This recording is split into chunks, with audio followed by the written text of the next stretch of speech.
Okay, I didn't know you was rapping. That sounded like a rap there. The framework of this entire book was built off a tweet thread and can be summarized in this tweet alone.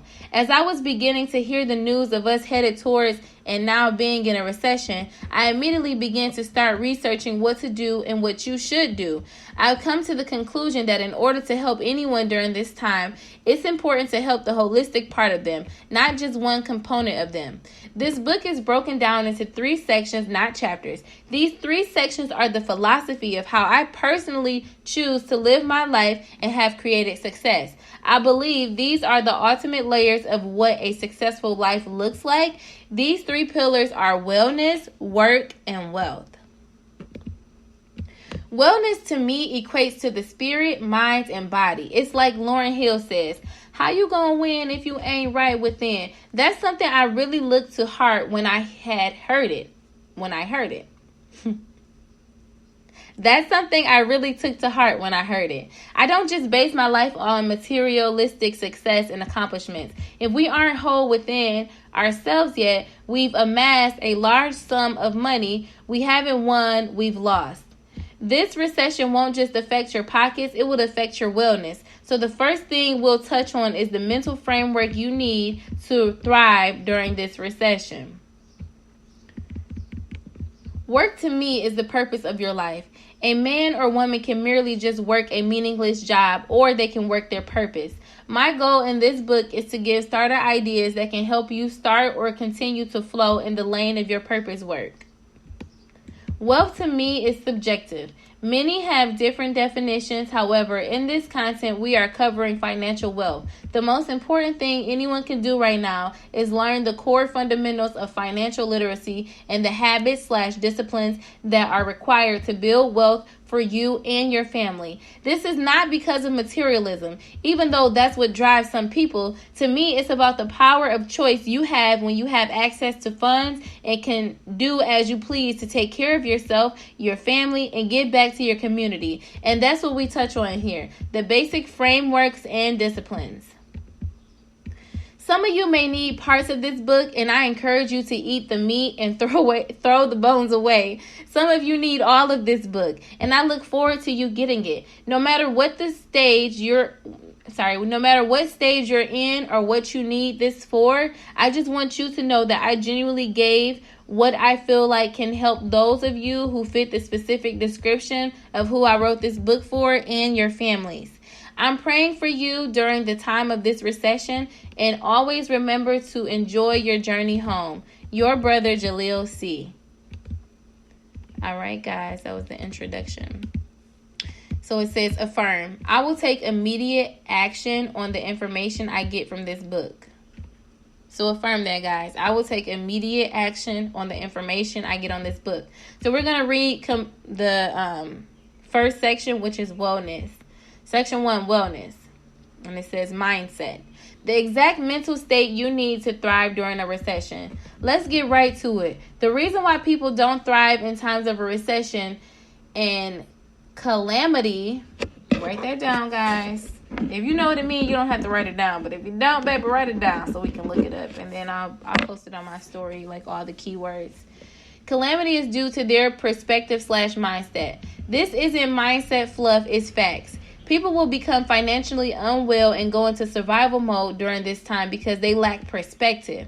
There are people in this recession that will lose their jobs, homes, cars, and even spouses due to financial hardship because of this recession.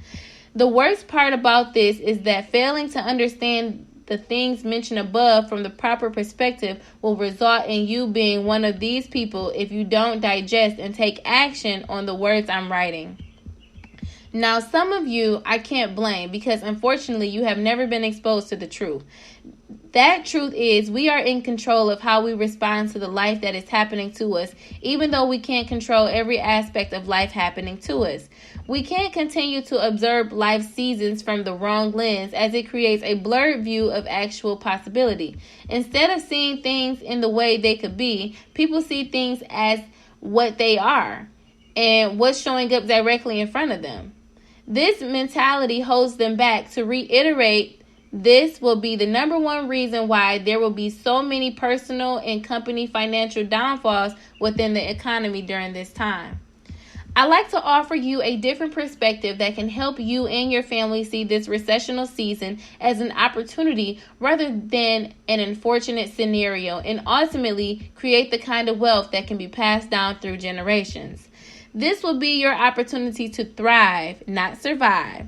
The top 1% of high achieving and high income generating people in the world all have this mentality in common. There's always opportunity. Let's read that again. There's always opportunity. That's the only way they think and the only way they see the world. It requires a consistent training of your mind to restructure what I like to call your default thinking, because some, if not most, people's thinking goes towards what they can't do and what they can't achieve and why they can't achieve it. The media via TV and through social media short clips are going to intentionally aim at conditioning your mind to believe there's a limited supply of resources like food and water. And shoot, even toilet paper if you circle back to 2020 pandemic. Also, there will be a media that tries to convince you that there is limited opportunity in the world. So how do you prevent this from being the thing that you end up falling subject to believing yourself? Observe what's said. Eat the meat and throw the bones away. Any headlines telling you that there is no opportunity, disregard it. Any video that you see saying there's limited resources accessible to you, disregard it. Any video telling you that the job market has no offerings and there's no possibility for acquiring a job, disregard it. Any headline saying that there's no supply of food left behind, there's no supply of food, disregard it. We're going to disregard it. We're going to disregard the headlines. These type of headlines and social media memes, videos that we see have nothing to do with someone like you or who you're about to become after reading this. And that's a high achiever, aka a get it doner. These headlines are nothing more than the companies who own these pages, outlets, creating this content to get clickbait and views to drive business back to their pockets. Don't be a sheep that gets slaughtered. If you want to thrive during the recession, your perspective has to be the thing you pay most attention to. This perspective will be altered and tainted by the things that you find yourself actively consuming. Now, more than ever, is the time to create a default set of thinking that says there's always opportunity. For some of you in this season, it's going to be a very important for you. It's going to be very important for you to commit to an unfollow spree. You must protect and guard your perspective. If they don't feed you, cut them out. You will be so surprised just how much your mindset can be tainted just by the people you're following. I want you to take a quick break from reading this and go to your Instagram, TikTok, and YouTube. As you look at your timeline, ask yourself if you're regularly seeing content that can help you win, or is your timeline compromised of distractions? Either the people you follow are adding